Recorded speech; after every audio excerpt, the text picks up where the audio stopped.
Portsdown Hill is a wonderful place to come and enjoy not just the spectacular views over the Solent and the Isle of Wight and the Forest of Beer over to the north, but it's an opportunity to encounter the natural world and receive the sort of life-affirming benefits that to be had from simply listening to birdsong or walking through flower-rich grassland. So it's a boost to the spirits. Most of the south face of Portsdown Hill is a site of special scientific interest, which is the highest designation in British law for wildlife protection. It's designated because of its chalk grassland. It was first identified as being worthy of such a merit in the 1970s. Portsmouth City Council recognised the value, the ecological and amenity value of Portsdown Hill.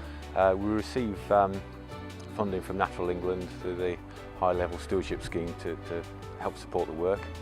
The management work for the first decade and a half was that of restoration. The place was basically abandoned.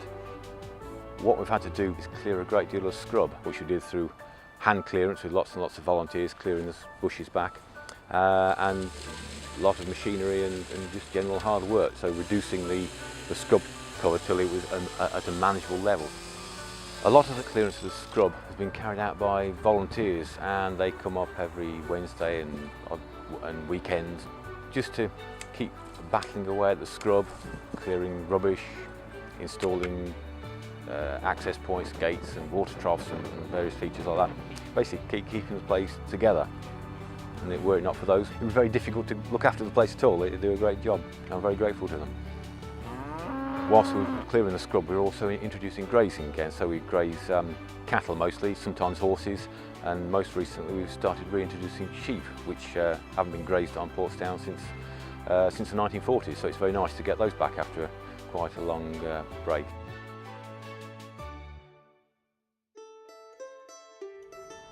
As the year begins and you start off in winter, the stark, bleak, straggly bushes which predominate the place are often attract winter thrushes, field fares, redwings, and the robins and other things are weaving their way through them.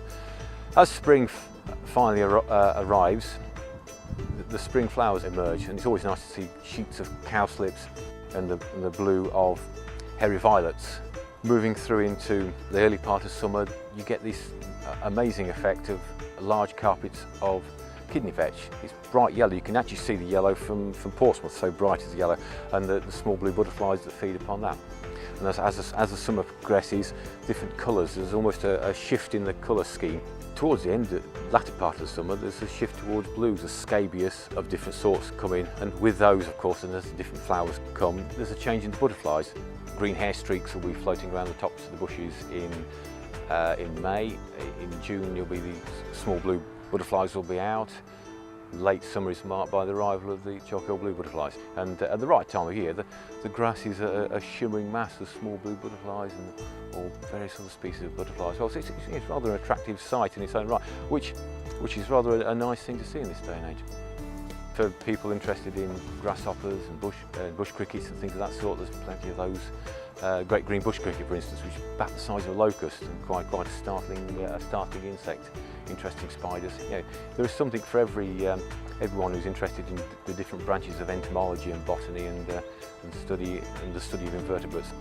Towards the end of the summer, into autumn, the berries attract all sorts of birds, and there's quite a lot of interesting fungi to be seen for those who are interested in different sorts of fungi and mushrooms. So there's something at all times of year. Wildlife and various habitats are being lost nationally and globally, but you can't go and conserve rainforest or save orangutans in Borneo on a daily basis. You have to conserve what you've got on your own doorstep. Since the Second World War, something like 97% of the flower-rich grassland has gone from Britain. Basically, that's most of it. And there's only a few fragments left. Portsdown is one of those examples, so it's very important to maintain what we've got.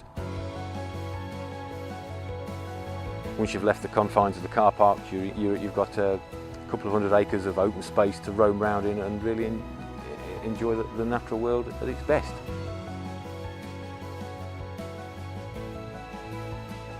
Enjoy the place.